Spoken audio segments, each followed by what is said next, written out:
Note of dissent এটা বেতিরকে আমরা স্বাক্ষর করেছি এবং গণভোটের গণরায় পূর্ণাঙ্গ বাস্তবায়ন হবে এই সাপেক্ষে।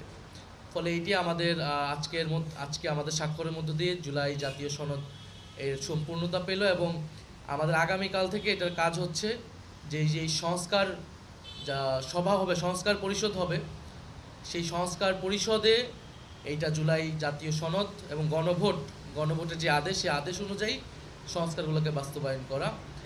তো আমরা আগামীকাল আমাদেরকে আনুষ্ঠানিকভাবে জানানো হয়নি, কিন্তু আমরা আইন উপদেষ্টা এবং সংসদ বিভাগের যিনি সচিব রয়েছেন তার সাথে অনানুষ্ঠানিকভাবে কথা বলে জেনেছি যে আগামীকাল 2টি শপথ অনুষ্ঠিত হচ্ছে এবং এটাই হওয়ার কথা। যে কারণ এই গণভোটের আদেশে খুব সুস্পষ্টভাবেই লেখা আছে যে যারা নির্বাচিত হবেন, নির্বাচিত প্রতিনিধিরা জাতীয় সংসদের সদস্য হবেন এবং সংস্কার পরিষদের সদস্য হবেন একই সাথে। ফলে একই সাথে আগামীকাল 2টা শপথ হবে। প্রথম শপথ সাংসদ হিসেবে সদস্য নেবেন যারা জিতে এসেছেন এবং সেই একই ব্যক্তিগণ সংস্কার পরিষদের সদস্য হিসেবেও শপথ নেবেন। একই সাথে পরপর 2টি শপথ হবে, এরকমটাই আমরা জানি। গণভোটের আমাদের আদেশেও সেটাই লেখা আছে এবং এই শপথ কে পড়াবেন এটা নিয়েও কোনো সন্দেহের অবকাশ নেই। কারণ গণভোটের যে আদেশ আছে সেটার 8 নং ধারাতে খুবই সুস্পষ্টভাবে বলা আছে যিনি সংসদ সদস্যদের শপথ পড়াবেন সেই একই ব্যক্তি সংস্কার পরিষদের সদস্য হিসেবে তাদেরকে শপথ পড়াবেন। ফলে প্রধান নির্বাচন কমিশনার যদি আমরা যতটুকু শুনেছি শপথ পড়াবেন এমপিদেরকে, তিনি সংস্কার পরিষদের সদস্য হিসেবে সকলকে শপথ পড়াবেন। এই শপথের মধ্য দিয়ে আগামীকাল শুধু জাতীয় সংসদ নয় বরং সংস্কার পরিষদ গঠিত হবে। যেই সংস্কার পরিষদ নির্ধারিত সময়ের মধ্যে আমাদের যে গণভোট, যেহেতু হ্যায়ের পক্ষে রায় এসেছে, সেই হ্যায়ের পক্ষে গণভোটের যে আদেশের বা গণভোটের যে প্রশ্নগুলো ছিল সেই সংস্কারগুলো আমরা দ্রুত সময়ের মধ্যে বাস্তবায়ন করতে পারবো বলে আশা রাখছি। আমরা অন্তর্বর্তী সরকারকেও ধন্যবাদ জানাই।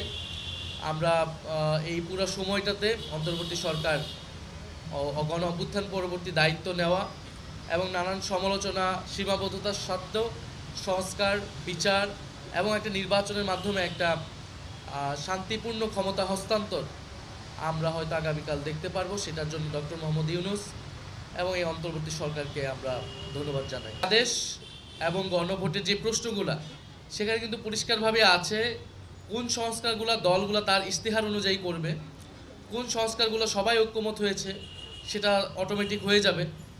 আবার কিছু সংস্কার বাধ্যতামূলক, জনগণের রায়ের উপর এটা নির্ধারণ করছে, যেমন উচ্চকক্ষ ভোটের অনুপাতে হবে, নির্বাচন কমিশনার সবাই মিলে যে নিয়োগ করবে, এই বিষয়গুলো। ফলে গণভোটের যে প্রশ্ন এর মধ্য দিয়ে নোট অফ ডিসেন্টের পুরো বিষয়টাই মীমাংসিত হয়ে গিয়েছে।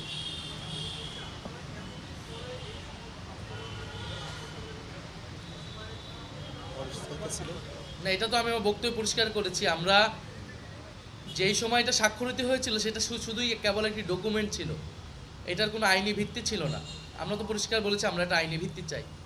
ফলে এরপরে যখন আইনি ভিত্তি দেওয়া হলো গণভোট আদেশের মাধ্যমে, জুলাই জাতীয় সনদ আদেশের মাধ্যমে, সেই আদেশ এটার আইনি ভিত্তি দিয়েছে এবং এর পরবর্তীতে গণভোট হয়েছে, গণরায় প্রতিফলিত হয়েছে।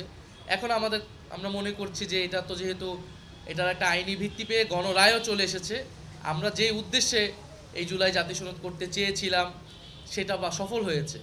এখন এটা আমাদের বাস্তবায়ন প্রয়োজন এবং বাস্তবায়নের ক্ষেত্রে যাতে কোনো ধরনের দ্বিধা না থাকে যে একটা পার্টি কেন সাইন করে না, সেটা যাতে না হয়, এই বাস্তবায়নের স্বার্থে আমরা স্বাক্ষরটি করি। নাগরিক পার্টির পক্ষ থেকে স্বাক্ষর সম্পন্ন করার জন্য আপনারা ইতিমধ্যে জানেন যে এই জুলাই জাতীয় সনদ বা এই সংস্কারের দাবি আমাদের একদম জুলাই গণ অভ্যুত্থান থেকেই ছিল। আমরা যে নতুন বন্দোবস্তের কথা বলেছি, রাষ্ট্র সংস্কারের কথা বলেছি, পরবর্তীতে সংস্কার কমিশনের উদ্যোগে এই সব কিছুই সেই সময় বৈষম্য বিরোধী ছাত্র আন্দোলন এবং পরবর্তীতে জাতীয় নাগরিক কমিটি হয়ে জাতীয় নাগরিক পার্টি আমরা সংস্কারের পক্ষে সবচেয়ে দৃঢ় অবস্থান নিয়েছিলাম। কিন্তু জুলাই জাতীয় সনদ যেদিন স্বাক্ষরিত হয়েছিল, জাতীয় নাগরিক পার্টি এনসিপি সেদিন সে স্বাক্ষর অনুষ্ঠানে আসেনি এবং স্বাক্ষর করে নাই। কারণ আমরা তখন বলেছিলাম যে এই জুলাই জাতীয় সনদের যে আইনি ভিত্তি, সেই আইনি ভিত্তি নিরূপণ না হলে, আইনি ভিত্তি নিশ্চিত না হলে আমরা আসলে এই ডকুমেন্টে সাইন করার কোনো মানে থাকবে না। এবং এই ডকুমেন্টে যে নোট অফ ডিসেন্ট রয়েছে আমরা মনে করি নোট অফ ডিসেন্ট কোনো সিদ্ধান্তের অংশ হতে পারে না, ফলে নোট অফ ডিসেন্ট নিয়েও স্পষ্ট বক্তব্য থাকা প্রয়োজন। সেই প্রেক্ষিতে আমরা কিন্তু সাইন করি নেই এবং এর পরবর্তীতেই আমাদের দাবির প্রেক্ষিতে জুলাই জাতীয় সনদ আদেশ, সেই আদেশ দেওয়া হয়, যে আদেশের ভিত্তিতে এবারের যে ত্রয়োদশ নির্বাচন এবং গণভোট, সেই গণভোট অনুষ্ঠিত হয়েছে। গণভোটে জনগণের রায় সংস্কারের পক্ষে এসেছে, হ্যাঁ এর পক্ষে এসেছে। এখন আমাদের আগামীকাল থেকে যে দায়িত্বটা, সেটা হচ্ছে এই রায় অনুযায়ী, গণভোটের হ্যাঁ অনুযায়ী এই রায় হচ্ছে বাস্তবায়ন করা। আমরা জাতীয় নাগরিক পার্টি এনসিপি কিন্তু সংসদ নির্বাচনে অংশগ্রহণ করেছি, সংসদে যাচ্ছি এই জুলাই জাতীয় সনদ এবং এই যে সংস্কারের আকাঙ্ক্ষা, সেটা বাস্তবায়ন করার জন্য। এটাই আমাদের ম্যান্ডেট, জনগণ আমাদেরকে এই ম্যান্ডেট দিয়েছে। তো আমি আমার বক্তব্য পরিষ্কার করেছি, আমরা যেই সময়টা স্বাক্ষরিত হয়েছিল সেটা শুধুই কেবল একটি ডকুমেন্ট ছিল, এটার কোনো আইনি ভিত্তি ছিল না। আমরা তো পরিষ্কার বলেছি আমরা একটা আইনি ভিত্তি চাই।